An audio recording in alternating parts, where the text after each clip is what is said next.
اور اللہ نے فرمایا میرے مدنی ہم نے آپ کو کتنی بڑی نعمت دی ہے، وَلَقَدْ آتَيْنَاكَ سَبْعًا مِّنَ الْمَثَانِي وَالْقُرْآنَ الْعَظِيمِ۔ آپ اس دنیا کی طرف نہ دیکھیں، ان قوموں کی طرف نہ دیکھیں، ان کے مال و متاع کی طرف نہ دیکھیں، ہم نے تو آپ کو 7 ایسی آیتیں دی ہیں جو بار بار پڑھی جاتی ہیں اور قرآن عظیم دیا ہے۔ اب 7 من المثانی کے بارے میں جو قول راجح ہے وہ یہی ہے کہ اس سے مراد سورۃ فاتحہ ہے، اس کی 7 آیتیں ہیں، اور سورۃ فاتحہ جو ہے گویا پورے قرآن کا ایک اجمالی خاکہ ہے، یعنی جو قرآن میں ہے وہ سورۃ فاتحہ میں ہے۔ اللہ کی حمد و ثنا بھی ہے، توحید بھی ہے، اس بات قیامت بھی ہے، طلب ہدایت بھی ہے، تو قرآن کا خلاصہ جو ہے وہ سورۃ الفاتحہ ہے۔ اور بعض علماء نے ایک دوسرا قول بھی پیش کیا، وہ کہتے ہیں کہ 7 المثانی سے مراد ہیں 7 الطول، 7 بڑی صورتیں۔ وہ بڑی صورتیں کون سی ہیں؟ سورۃ البقرہ ہے، آل عمران ہے، نساء ہے، مائدہ ہے، انعام ہے، اعراف ہے، یونس ہے، اور انفال کے اندر اختلاف ہے۔ تو بعض علماء نے فرمایا کہ ہم نے آپ کو یہ 7 صورتیں دی ہیں جو عظیم صورتیں ہیں، کیونکہ ان کے اندر فرائض بھی ہیں، حدود بھی ہیں، قصص بھی ہیں، احکام بھی ہیں، ان میں امثال بھی ہیں، ان میں اخبار بھی ہیں، ان میں عبر بھی ہیں۔ اور بعض علماء رحمہ اللہ تعالیٰ کہتے ہیں کہ حضرت موسیٰ علیہ السلام کو بھی ان 7 صورتوں میں سے 2 صورتیں ملی تھیں، لیکن 7 صورتیں جو ہیں صرف حضور صلی اللہ علیہ وسلم کو ملی ہیں۔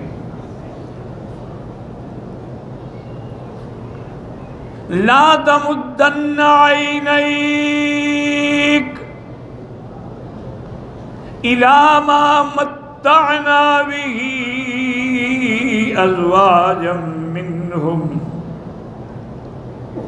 ولا تحزن علیہم واخفض جناحک للمؤمنین۔ اللہ نے فرمایا میرے محبوب آپ اپنی نظریں بھی ان کی طرف نہ ڈالیں کہ جن کو ہم نے دنیا میں انواع و اقسام کی نعمتیں دی ہیں، دولت ہے، پیسہ ہے، خاندان ہے، اولاد ہے، بچے ہیں، مست ہو کے مجھے بھول گئے، آپ ان کی طرف غور ہی نہ کریں۔ یہ دنیا کے لہو و لعب میں ہے، لیکن اللہ نے ہمارے لیے آخرت بنائی ہے۔ اور وَلَا تَحْزَنْ عَلَيْهِمْ، اگر یہ ایمان نہیں لاتے آپ غم نہ کریں، اللہ کی مرضی ہے، آپ کے ذمہ دعوت ہے، ہدایت ہے، تبلیغ ہے، ایمان کی توفیق تو اللہ دیتے ہیں، چاہے دیں چاہے نہ دیں۔ سیدنا امیر المومنین عمر بن الخطاب جب حضور نے ایلا فرمایا تھا اور اپنے غرفے میں موجود تھے، تو حضرت عمر فرماتے ہیں کہ میں جب داخل ہوا تو میں دیکھ کے حیران ہو گیا کہ رحمت للعالمین سید الاولین والآخرین کا بستر کیا ہے، ایک چٹائی بچھی ہوئی ہے، اس پہ حضور لیٹے ہوئے ہیں، ایک چمڑے میں چھال بھری ہوئی ہے وہ سرانہ ہے، ایک پانی کے لیے مٹکا ہے، اور ایک مشکیزہ لٹکی ہوئی ہے جس کے اندر اس دور کے اندر جو ان کے پاس کبھی اصل ہوتی تھی کبھی گھی ہوتا تھا، اور تھوڑا سا آٹا ہے۔ حضرت عمر دیکھ کے رو پڑے۔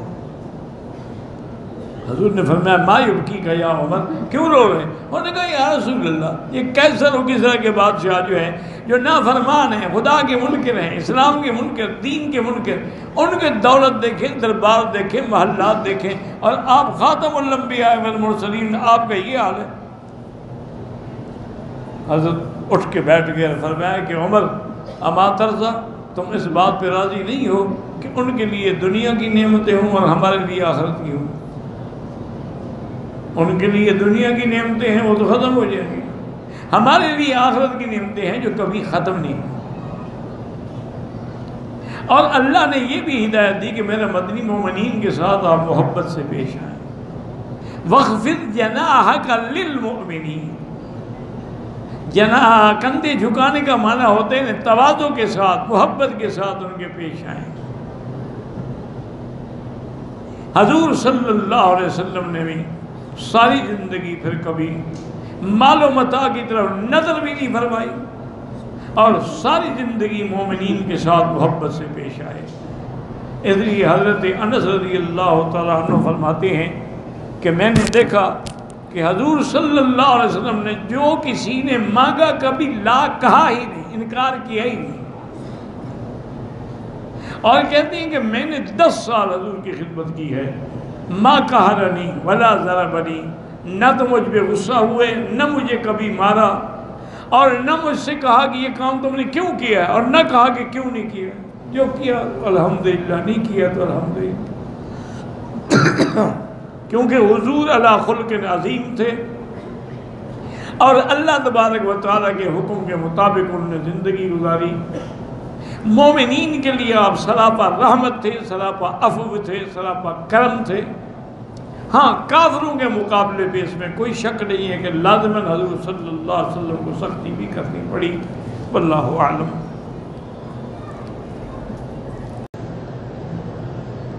میں حافظ قرآن ہوں، قرآن بھول گیا، سب سے پہلے توبہ کروں. قرآن کا بھول جانا گناہ کبیرہ ہے، اور کوشش کرتے رہو، اللہ سے دعا مانگتے رہو.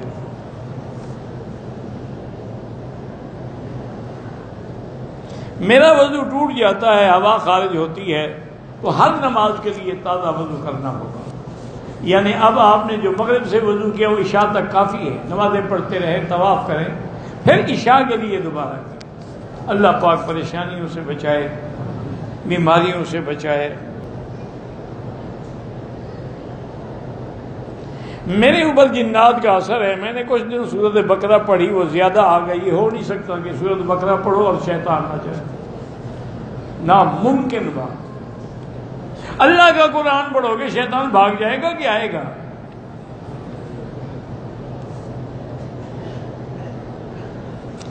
شادی نہیں ہو رہی تو بیٹی آپ 3 دفعہ روزانہ سورۃ الرحمن اول آخر 11 دفعہ درود شریف پڑھ کے دعا کریں. بہت جلدی انشاءاللہ بہتر اور خیر کا رشتہ ہو جائے گا. روزی میں برکت کے لیے استغفار زیادہ پڑھیں. ایک آدمی کے ایک عورت کے ساتھ غلط تعلقات تھے، اس کی بیٹی سے شادی کرنا چاہتا ہے، نہیں کرنی چاہیے، ناجائز ہے. بعض علماء کہتے ہیں کہ وہ تو زنا تھا، نکاح تو نہیں تھا. نہ بھی ہو تو ایک لحاظ سے اس کی بیٹی تو ہے نا، کہ جس کی بیٹی سے تعلق ہو پھر اس کی ماں سے تعلق ہے، اس کی بیٹی کے ساتھ بھی شادی کرو، ماں بھی رہے گی، یعنی دونوں کے ساتھ معاملہ چلتا رہے گا. اس گناہ سے بچو اور جان چھڑاؤ. ایک عورت کے ساتھ غلط تعلقات ہے، اس کی بہن کا شادی ہو سکتی ہے، نکاح ہو سکتا ہے، لیکن ایسے منہ کالا پہلے کیوں کرتے ہو؟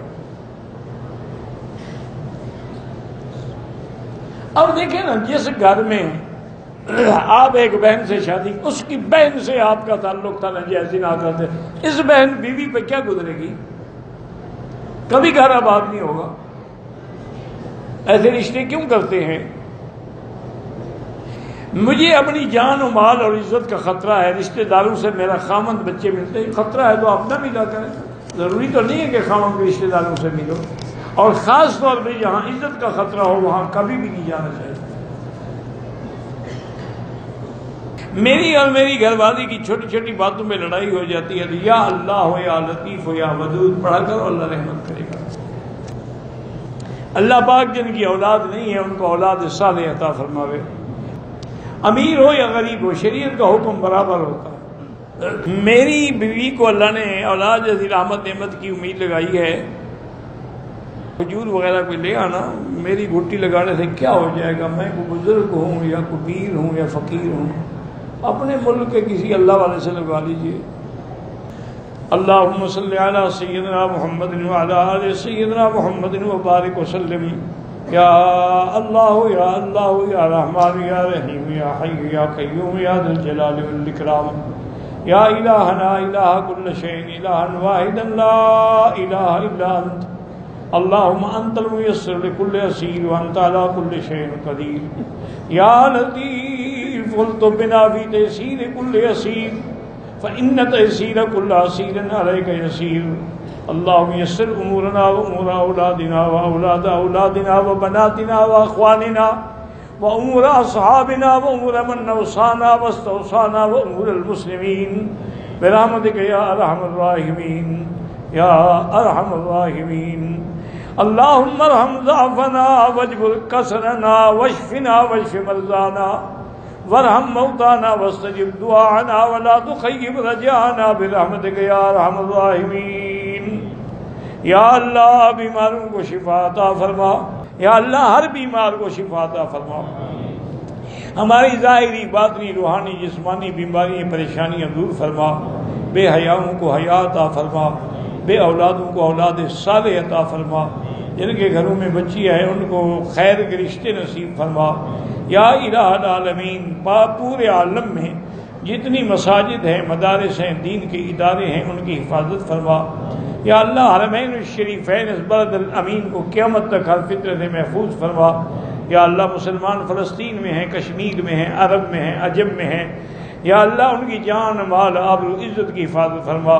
یا اللہ ہمیں تو مانگنا بھی نہیں آتا، بغیر مانگے عطا فرما۔ یا اللہ تمام آنے والوں کے عمرہ قبول فرما، حرمین شریفین کے ثمرات و برکات نصیب فرما۔ یا اللہ سب کو توحید کا سپاہی بنا اور محمد بدری کی سنت کا فدائی بنا۔ ربنا آتنا فی الدنیا حسنۃ وفی الآخرۃ حسنۃ وقنا عذاب النار، وصلی اللہ تعالی علی خیر خلقہ سیدنا محمد وآلہ وصحبہ اجمعین۔ اللہم صلی علی سیدنا محمد وبارک وسلم۔